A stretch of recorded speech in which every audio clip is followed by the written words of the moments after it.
Boa tarde! Está começando Conexões dessa segunda-feira, dia 18 de maio. Hoje nós vamos falar sobre os 30 anos da urna eletrônica no Brasil e também sobre uma pesquisa que descobriu poupanças de pessoas escravizadas na Caixa Econômica Federal. Olha só que interessante, né? Vem com a gente que o Conexões já está no ar.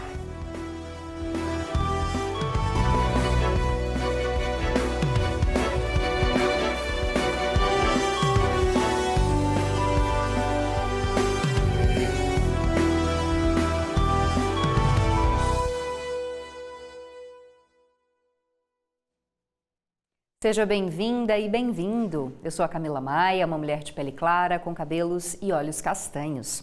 Quem faz a interpretação para Libras no estúdio é o professor Diego Barbosa. Ele se descreve como um homem de pele clara, com cabelos e olhos castanhos e barba cheia. Atrás de nós está o cenário do Conexões, o novo cenário do Conexões, desde a semana passada, né? Então você já deve conhecer um pouquinho, mas eu vou descrever para as pessoas cegas e de baixa visão. Atrás de nós, nós temos uma parede em tons de cinza claro e vermelho. E também é uma tela aqui bem no centro, onde agora está o nome do Conexões. Bom, e para começar, nós temos informações nacionais e internacionais.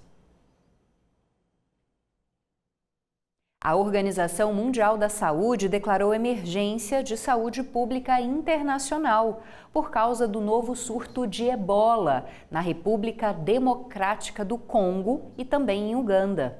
Até agora foram confirmados 8 casos da doença e 80 mortes apenas no Congo. Embora a situação não atenda os critérios previstos para uma emergência pandêmica, a Organização Mundial da Saúde demonstrou preocupação com o risco da propagação entre países africanos e também recomendou reforço na vigilância epidemiológica e no rastreamento de contatos. Esse é o 16º surto de ebola registrado no Congo desde 1976. Agora falando sobre o Brasil, as mulheres continuam sendo minoria entre os professores de graduação e pós-graduação e também recebem apenas 1/3 das bolsas de produtividade no país. Várias iniciativas surgiram desde que o assunto da maternidade na ciência começou a ser debatido. Em 2024, houve um avanço na legislação, com a sanção da lei que prorroga por 6 meses a data de conclusão de cursos de graduação e pós em casos de gestação de risco, parto, adoção ou guarda judicial de criança. Em 2025, entrou em vigor a lei que proíbe a discriminação baseada em maternidade em processos seletivos ou de renovação de bolsas. Mais recentemente, o Ministério da Educação lançou um edital com o valor de 20 milhões para a criação de cuidotecas em universidades onde ainda não foram implantadas. Outra iniciativa recente é a da CAPES, que lançou em março o programa Aurora, que concede até 300 bolsas de pós-doutorado para apoiar professoras de pós-graduação durante a gestação ou após a maternidade. Todos os projetos tentam evitar a evasão das mães na ciência e combater a desigualdade de gênero. Para finalizar, outra informação importante: o aplicativo do Bolsa Família ganha novas funcionalidades a partir de hoje. A atualização promete tornar o acesso mais simples, intuitivo e acessível para mais de 19 milhões de famílias que são beneficiadas em todo o país. Entre as novidades estão a consulta de pendências cadastrais, informações detalhadas sobre pagamento, notificações sobre bloqueio do benefício e orientações para a regularização da situação junto ao Cadastro Único. Segundo o Ministério do Desenvolvimento Social, a modernização do aplicativo busca ampliar a transparência e reduzir deslocamentos desnecessários até os CRAs. A nova versão está disponível para celulares de modelos Android no Google Play. Bom, Bom, e agora a gente muda mais uma vez de assunto e te conta que na última sexta-feira a Agência Nacional de Vigilância Sanitária decidiu por unanimidade manter a suspensão da fabricação, comercialização, distribuição e uso de linhas do detergente, do sabão líquido e do desinfetante da marca IP, com lotes de fabricação final 1.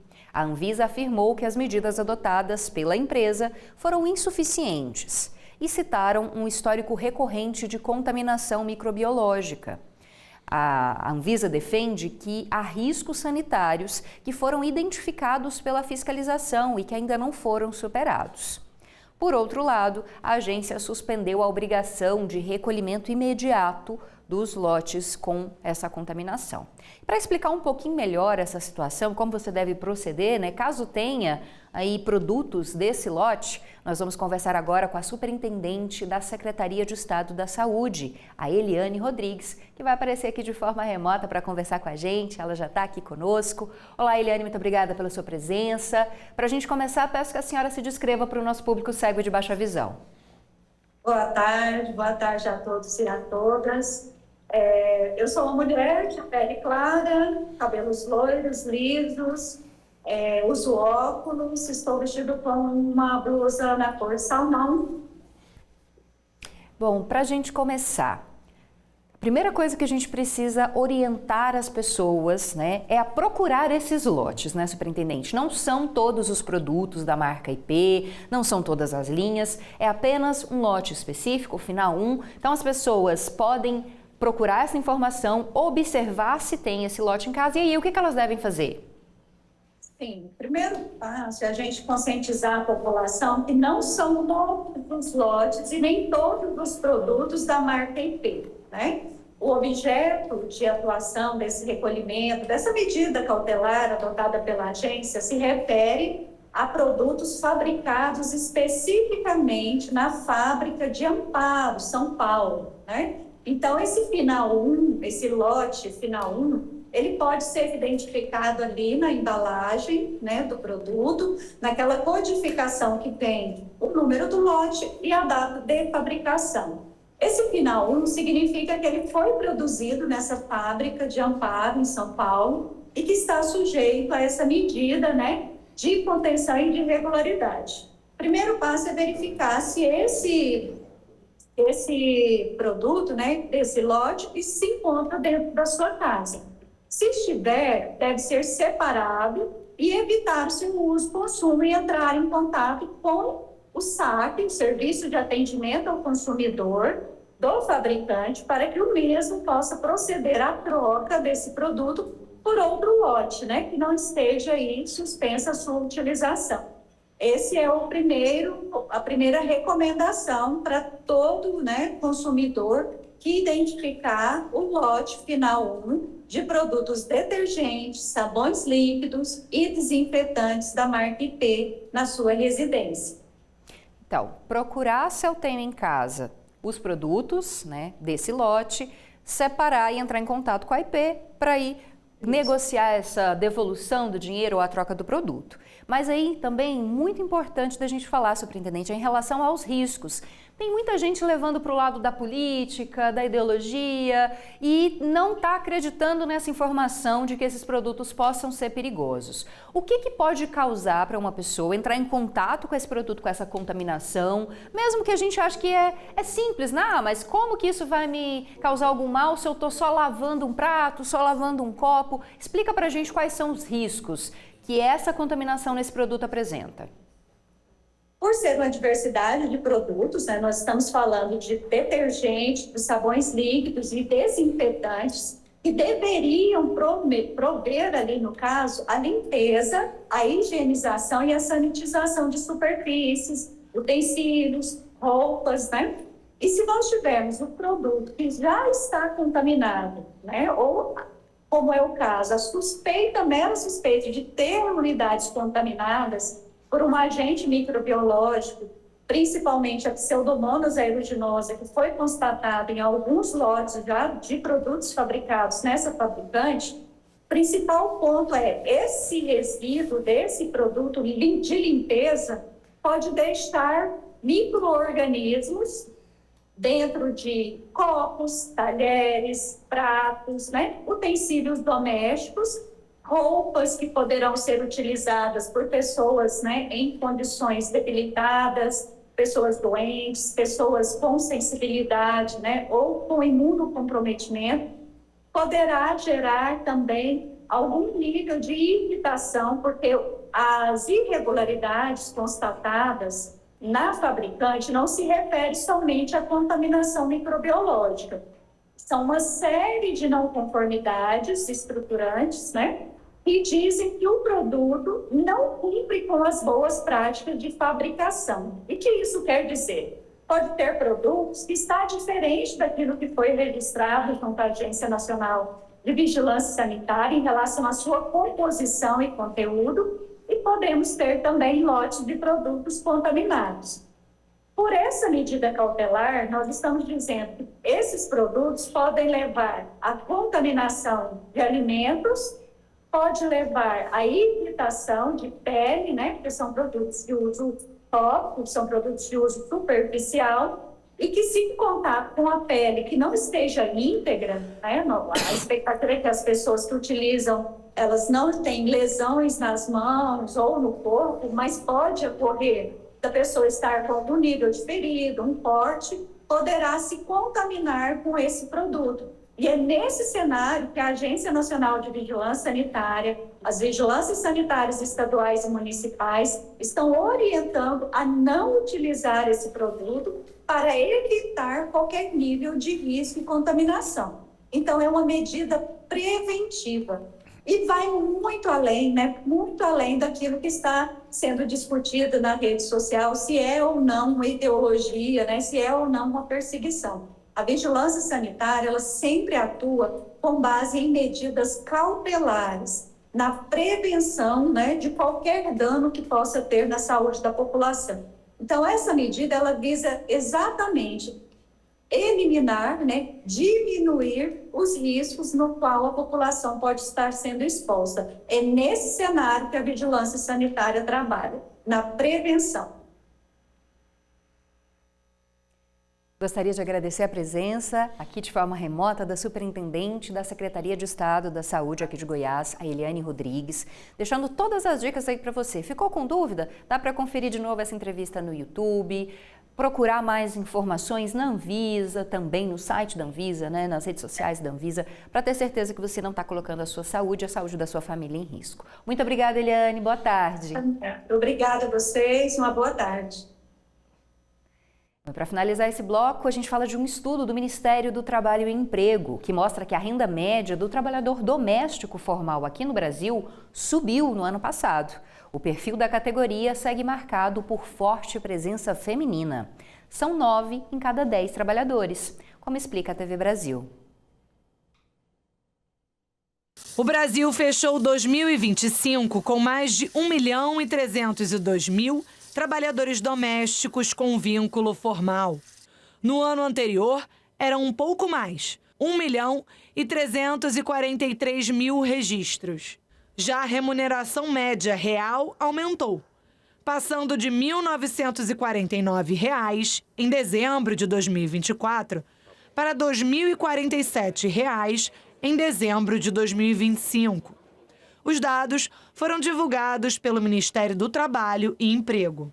Jornada de trabalho de no máximo 8 horas por dia, adicional noturno, FGTS e seguro-desemprego. Os trabalhadores domésticos só passaram a poder contar com esses direitos a partir da Lei das Domésticas de 2015. Segundo a legislação, faz parte desta categoria quem presta serviços mais de 2 vezes por semana a uma pessoa ou família no ambiente residencial.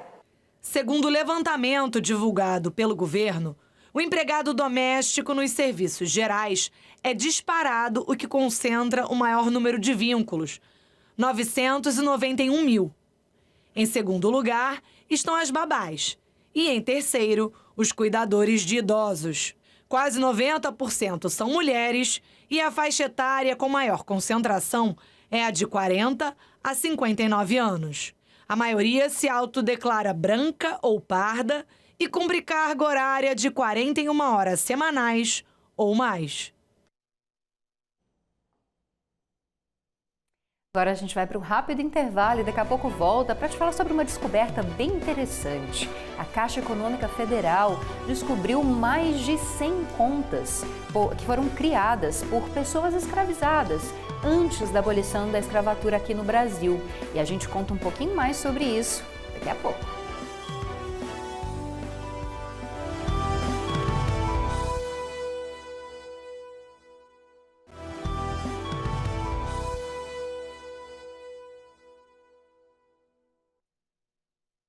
Estamos de volta com conexões dessa segunda-feira. E a urna eletrônica completa 30 anos como símbolo das eleições brasileiras. Ela foi criada para tornar o voto mais seguro e a apuração mais rápida. Essa tecnologia se transformou em uma referência internacional e passou a fazer parte da história da democracia no nosso país. A equipe da TV Ceará visitou um centro de memória do TRE, lá em Fortaleza, para relembrar a evolução das urnas e os desafios que são enfrentados nessas 3 décadas. Das urnas em caixote ao voto informatizado. Há 30 anos, a Justiça Eleitoral brasileira iniciava uma transformação histórica no sistema de votação. A urna eletrônica foi utilizada pela primeira vez nas eleições municipais de 1996 e mudou a forma de votar dos brasileiros. A história da urna eletrônica ela começa muitas décadas antes. Lá em 1932, quando a Justiça Eleitoral foi instituída pelo primeiro Código Eleitoral da República. E nesse Código Eleitoral havia uma previsão de uma máquina de votar. E essa promessa só foi cumprida com a urna eletrônica que nós conhecemos hoje. Ao longo dessas 3 décadas, o equipamento passou por atualizações tecnológicas e ganhou mecanismos de auditoria e segurança. O Brasil se tornou pioneiro no processo eletrônico de votação e referência para outros países. A urna eletrônica ela é mais que um instrumento tecnológico seguro, ela é isso também. Mas a urna eletrônica ela é um símbolo de uma democracia que vem atravessando resistências, que vem atravessando desafios e que vem superando esses desafios. Nós temos hoje o melhor sistema eleitoral que o Brasil republicano já experimentou.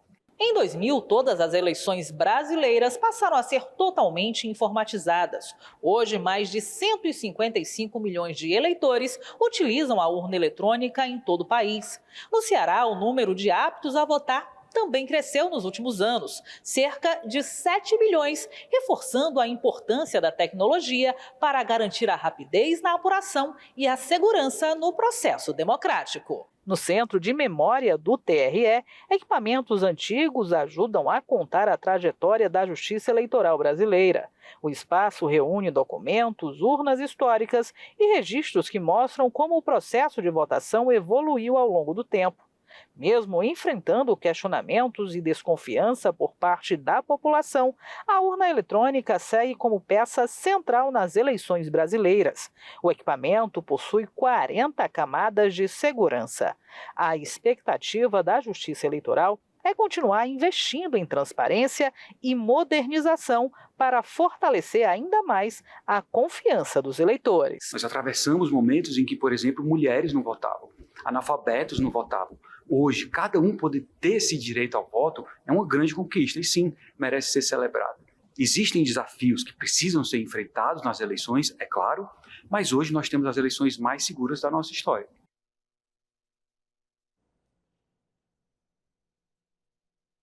E olha só que bacana, a história da escravidão aqui no Brasil ganhou novos contornos, com uma recente descoberta da existência de cadernetas de poupança de pessoas escravizadas, que foram abertas na Caixa Econômica Federal. E quem conta um pouco mais, sobre esse conhecimento, que só foi possível, a partir aí de uma pesquisa realizada, é a TV Brasil. Confira.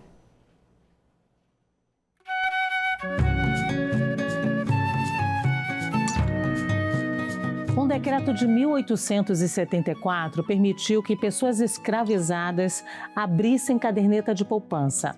A partir daí, Centenas ou milhares de cadernetas podem ter sido abertas e o objetivo final dessas pessoas, é claro, era comprar a sua própria alforria, a sua própria liberdade.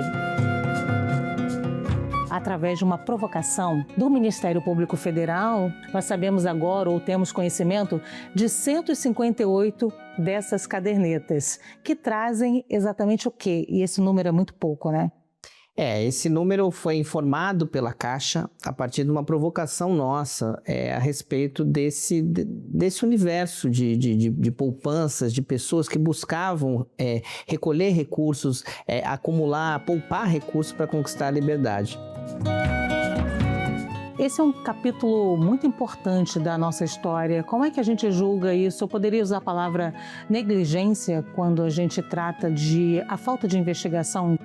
É um desafio mesmo, superar essa negligência para que a gente possa, sim, elucidar o que se passou, identificar histórias, pessoas e identificar o que aconteceu com esses recursos. A perspectiva do Ministério Público ela é sempre uma perspectiva coletiva, voltada à realidade da população negra enquanto um grupo social, mas também à sociedade brasileira. Isso abre, doutor, possibilidade para alguma indenização, por exemplo, para os descendentes? Haverá, claro, um esforço grande para tentar identificar seus descendentes, garantir que, de alguma forma, elas também busquem a eventual reparação, que pode vir a ser uma indenização, mas não necessariamente, e isso vai ter que ser discutido mais à frente. E o direito a conhecer a própria história, né, doutor? Exato, um povo sem história, sem a memória de tudo que aconteceu, e a partir de a gente tentar reconstruir isso, identificar isso, é algo que não diz respeito apenas ao passado, não é uma coisa só do passado, é uma coisa que repercute até hoje no nosso presente, que diz respeito também sobre o que a gente quer ser no futuro. Então acho que esse debate tem um pouco a ver com isso.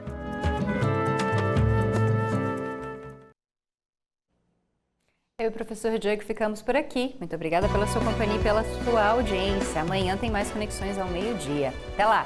Tchau, tchau.